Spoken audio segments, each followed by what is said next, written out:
जयंत पाटील साहेब, आता शिवसेनेचे नेते महाराष्ट्राची मुलूक मैदान तोफ आदरणीय संजय राऊत जी आपल्याला संबोधित करतील।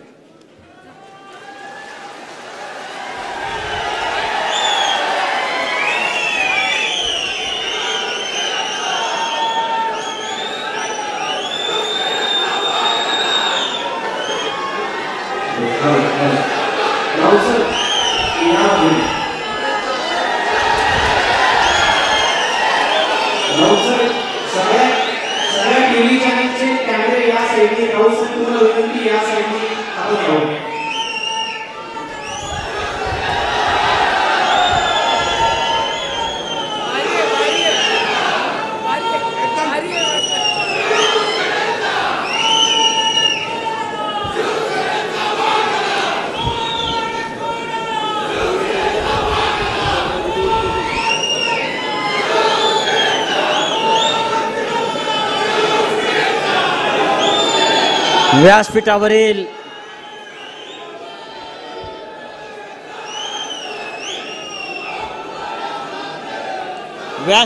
आदरणीय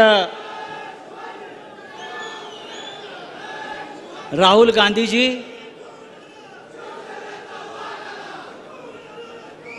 शरद पवार साहेब, नाना पटोले जी, बाळासाहेब थोरात, जयंतरावजी पाटील,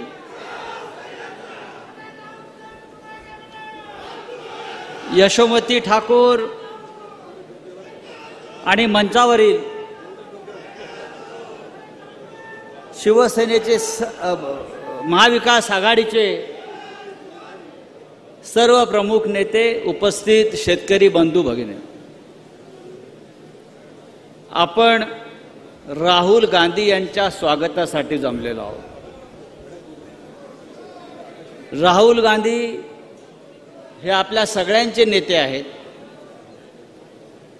संपूर्ण देशामध्ये भारत जोडो न्याय यात्रा घेऊन ते महाराष्ट्रामध्ये पोहोचलेले आहेत।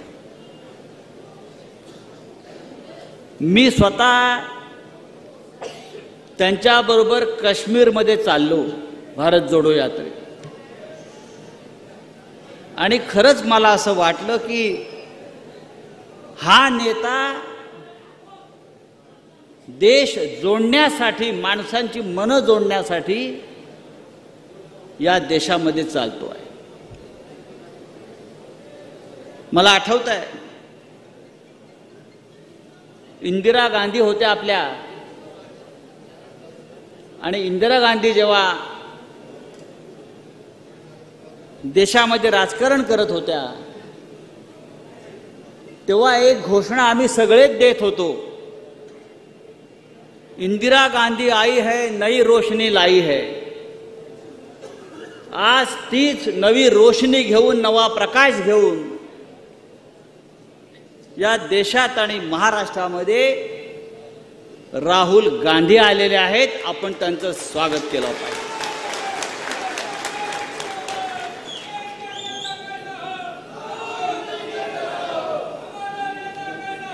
माझं आव्हान आहे, राहुल गांधी हजारो किलोमीटर या देशामध्ये चालतायत, लोकांना भेटतायत, लोकांशी चर्चा करतायत, आणि राहुल गांधी शेतकऱ्यांच्या मन की बात ऐकतायत, स्वतःच्या मन की बात फार कमी बोलतायत। काही लोक फक्त आपल्याच मन की बात सांगतायत, माझंच ऐका, दुसरं कोणाचं ऐकायचं नाही। राहुल गांधींचं मी पाहतोय, ते शेतकऱ्यांच्या, कष्टकऱ्यांच्या मन की बात ऐकतायत आणि त्या संदर्भात आपल्या भूमिका व्यक्त करतायत। राहुलजी महाराष्ट्रात आलेले आहेत। राहुल गांधी आता 2 दिवसात मुंबईला पोहोचतील, महाराष्ट्राच्या राजधानीत पोहोचतील, तिथे त्यांचं भव्य स्वागत केलं जाईल। पण या देशामध्ये मोदींसाठी, अमित शहासाठी ज्या प्रकारे भाड्याने लोक आणावी लागतात, तशी या भारत जोडो यात्रेमध्ये, भारत जोडो न्याय यात्रेमध्ये चालण्यासाठी, सभेसाठी भाड्यानं लोक आणलेली नाहीत. लोक स्वतःहून येत आहेत, लोक स्वतःहून चालतायत, लोक स्वतःहून आपले विचार मांडतायत. आणि हीच आपल्या देशामध्ये परिवर्तनाची नांदी आहे. आपण चांदवडला आहोत. चांदवड ही कांदा नगरी आहे, कांदा नगरी. पण या कांद्यानं शेतकऱ्याला आज पूर्ण रडवलेलं आहे. या देशामध्ये, या महाराष्ट्रामध्ये गद्दार आमदार आणि खासदाराला भाव मिळतो 50-50 कोटी रुपये. बरोबर ना? आमदार खासदाराला, गद्दाराला 50-50 कोटी रुपये भाव दिला जातो. पण शेतकऱ्याच्या कांद्याला भाव मिळत नाही, शेतकऱ्याच्या मालाला भाव मिळत नाही. आणि देशाचे पंतप्रधान हे स्वतःला विश्वगुरू समजतात. जगामध्ये मोठ्या मोठ्या गोष्टी करतात आणि या देशातला शेतकरी मात्र रडतो आहे. ही अत्यंत गंभीर गोष्ट आहे. बेरोजगारीच्या गोष्टी करतात हटवण्याच्या. 2 कोटी लोकांना रोजगार ही मोदीची गॅरंटी. पण कांदा निर्यात बंदीमुळे कांद्याशी संबंधित 25 लाख लोक या महाराष्ट्रामध्ये बेरोजगार झालेले आहेत. कांदा उद्योगाचं 20,000 कोटी रुपये नुकसान झालंय. नाशिक, धुळे, सोलापूर, नगरला याचा मोठा फटका बसलाय. फक्त कांदा नाही तर कांद्यावर अवलंबून असलेला ट्रान्सपोर्ट व्यवसाय, शेतकरी, व्यापारी, निर्यातदार, मजूर, ट्रान्सपोर्टर भिकायला लागलेला आहे. मध्यंतरी देशाचे पंतप्रधान इथे आले नाशिकला आणि त्यांनी कांदा आंदोलकांना अटक करून नजरकैदेत ठेवलं. हे आमचं शेतकऱ्यांच्या विषयीचं धोरण आहे. असे पंतप्रधान या देशामध्ये कधी काळी जय जवान जय किसान हा नारा आपण घुमवला होता, हा नारा आपण दिला होता. पण या देशामध्ये आज किसान आणि जवान दोघांची अवस्था खराब आहे. काश्मीरच्या सीमेवर जवान मरतो आहे आणि देशामध्ये सर्वत्र किसान मरतो आहे. ही या प्रधानमंत्री मोदीची गॅरंटी आहे. आणि म्हणून आपल्याला सगळ्यांना या देशाला उज्ज्वल भविष्याची गॅरंटी देण्यासाठी राहुल गांधीजीने एक यात्रा काढली. राहुल गांधीजी एक संघर्ष करतायत. त्या संघर्षाच्या यात्रेमध्ये आपण सगळ्यांनी सहभागी व्हायला पाहिजे. महाराष्ट्रामध्ये महाविकास आघाडी ज्या 3 पक्ष सामील आहेत, या 3ही पक्षांनी ठरवलेलं आहे. त्यात वंचित बहुजन आघाडी आंबेडकरांची आहे. आम्ही सगळ्यांनी ठरवलेलं आहे की हा जो संघर्ष या देशामध्ये हुकुमशाहीच्या विरुद्ध सुरू आहे, त्या संघर्षामध्ये आपल्या सगळ्यांचं योगदान असायला पाहिजे. हा आपला कांदा शेतकऱ्याला भाव मिळत नाही. पण काही भारतीय जनता पक्षाच्या नेत्यांनी कंपन्या स्थापन केल्या.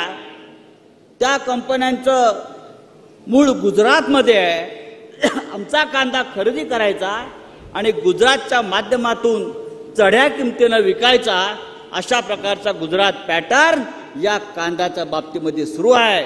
आणि या महाराष्ट्रातल्या शेतकऱ्याला भिकेला लावलेलं आहे. हे कोण व्यापारी आहेत कांद्याचे, ज्या इकडल्या शेतकऱ्यांना छळतायत, नाडतायत? हे अमित शहानी सांगायला पाहिजे. या कंपन्या कोणाच्या आहेत की आमच्या शेतकऱ्याकडून कांदा घेऊन स्वस्तात तिथे बाहेर दिला जातो आहे. या देशामध्ये सध्या एकच गॅरंटी आहे नरेंद्र मोदीची,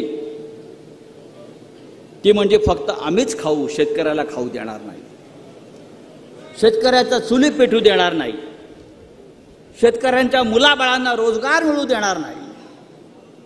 आणि हे चित्र आपल्याला बदलायचं असेल तर आपण सगळ्यांनी एकत्रितपणे या ऐक्याची वज्रमूठ आपल्याला दाखवावी लागेल आणि उद्याच्या लोकसभा निवडणुकीमध्ये या देशाची सूत्र ही इंडिया आघाडीकडे द्यावी लागते. आणि मला खात्री आहे राहुल गांधी यांच्या भारत जोडो यात्रेला ज्या प्रकारचा प्रतिसाद संपूर्ण महाराष्ट्रात देशात मिळतोय हे परिवर्तन झाल्याशिवाय राहणार नाही. भारत जोडो यात्रेने एक गॅरंटी नक्की दिलेली आहे. राहुलजींच्या भारत जोडो यात्रेनं एक गॅरंटी नक्की दिलेली आहे, ती म्हणजे नरेंद्र मोदी वापस प्रधानमंत्री बनने नहीं जा रहे हैं. मोदी तो गयो, अमित शाह भी गया, सब चोर और लफंगे गए. ये गारंटी है भारत जोड़ो यात्रा, भारत जोड़ो न्याय यात्रा दे रहे. मैं फिर एक बार इस छत्रपति शिवाजी महाराज की भूमि पर राहुल गांधी जी का स्वागत करता हूं और मैं उनको कहूंगा आपके पूरे संघर्ष यात्रा में महाराष्ट्र आपके साथ रहेगी, महाविकास आघाड़ी आपके साथ रहेगी. जय हिंद, जय महाराष्ट्र. धन्यवाद संजय राऊत जी. महाराष्ट्राचा बुलंद